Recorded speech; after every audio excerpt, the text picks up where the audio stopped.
नितिन नवीन को भारतीय जनता पार्टी का राष्ट्रीय अध्यक्ष चुन लिया गया है और ये सारी औपचारिकताएं पूरी भी हो चुकी है। लेकिन आज ये सवाल राजनीति के परिदृश्य में लगातार चर्चा में बना हुआ है। आखिर इतने सारे नामों में से आखिर नितिन नवीन को ही राष्ट्रीय अध्यक्ष का पद क्यों दिया गया है?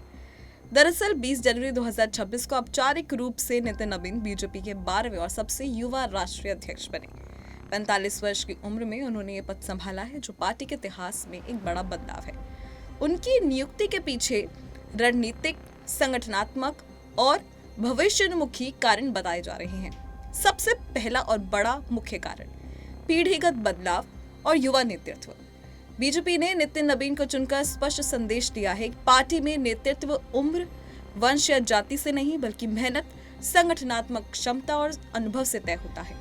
45 की उम्र में वो सबसे युवा अध्यक्ष बने, जबकि पहले अमित शाह 49 साल में और नितिन गडकरी 52 साल में अध्यक्ष बने थे। और ये पीढ़ीगत बदलाव यानी कि जनरेशनल शिफ्ट है, जो पार्टी को नई ऊर्जा, युवा कार्यकर्ताओं से जुड़ाव और आधुनिक रणनीति देगा।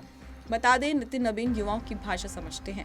उन्हें पार्टी से जोड़ने की कला भी बखूबी आती है और वो बीजेपी युवा मोर्चा के राष्ट्रीय महासचिव और बिहार युवा मोर्चा के अध्यक्ष रह चुके हैं। तो पहला कारण यही बताया जा रहा है कि पीढ़ीगत बदलाव और युवा नेतृत्व के चलते उन्हें ये पद सौंपा गया है।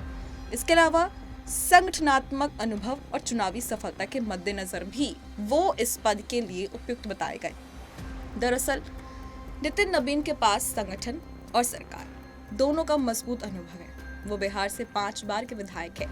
पटना पश्चिम से 26 साल की उम्र में सबसे युवा विधायक बने थे। बिहार सरकार में कई बार मंत्री रहे, पीडब्ल्यूडी जैसे महत्वपूर्ण विभाग संभाले। पार्टी स्तर पर उन्होंने सिक्किम प्रभारी और छत्तीसगढ़ सह प्रभारी के रूप में भी काम किया। खासकर छत्तीसगढ़ विधानसभा चुनाव 2023 में उनकी रणनीति से बीजेपी ने कांग्रेस को हराकर सरकार भी बनाई थी और ये सफलता मोदी और शाह को प्रभावित करने वाली थी। वो शांत, मेहनती और निर्देशों का पालन करने वाले नेता हैं, जो संगठन को मजबूत करने में माहिर हैं।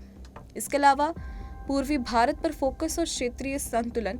नितिन नवीन पूर्वी भारत यानी कि बिहार से बीजेपी के पहले राष्ट्रीय अध्यक्ष हैं। उनकी नियुक्ति से पार्टी पूर्वी राज्यों जैसे बिहार, पश्चिम बंगाल, असम, उड़ीसा पर सबसे ज्यादा ध्यान देना चाहती है। और इसी बीच ये भी आपको बता दें कि पश्चिम बंगाल में भी विधानसभा चुनाव है। तो ऐसे में कहीं ना कहीं मोदी सरकार ने अपना मास्टर स्ट्रोक यहाँ पर चल दिया है। इसके अलावा 2026 में असम, पश्चिम बंगाल, तमिलनाडु, केरल जैसे राज्यों में भी चुनाव है और नितिन नवीन की रणनीति और जमीनी पकड़ इन चुनावों में पार्टी को मजबूती दे सकती है। और ये क्षेत्रीय संतुलन का भी संकेत है, जहां अब तक उत्तर और पश्चिम भारत के नेता ज्यादा प्रमुख रहे। मोदी और शाह की रणनीति और वफादारी, प्रधानमंत्री नरेंद्र मोदी और गृह मंत्री अमित शाह ने उन्हें चुना। वो वफादार, अनुशासित और पार्टी की दिशा पर चलने वाले हैं। इसके अलावा कई एक्सपर्ट्स का मानना है कि ये मोदी शाह की पावर प्ले है, जो पार्टी पर अपनी पकड़ मजबूत कर रही है। इसके अलावा आरएसएस के प्रभाव को बैलेंस करते हुए भी वो संगठन को मजबूत करेंगे और उनकी नियुक्ति विकसित भारत 2047 की दृष्टि से जुड़ी है और 2047 तक भारत विकसित राष्ट्र बनेगा। तब तक पार्टी में परिपक्व लेकिन युवा नेतृत्व होना चाहिए। अब ऐसे में देखना होगा कि किस तरह से नितिन नवीन पूरी की पूरी जिम्मेदारी अपनी निभाएंगे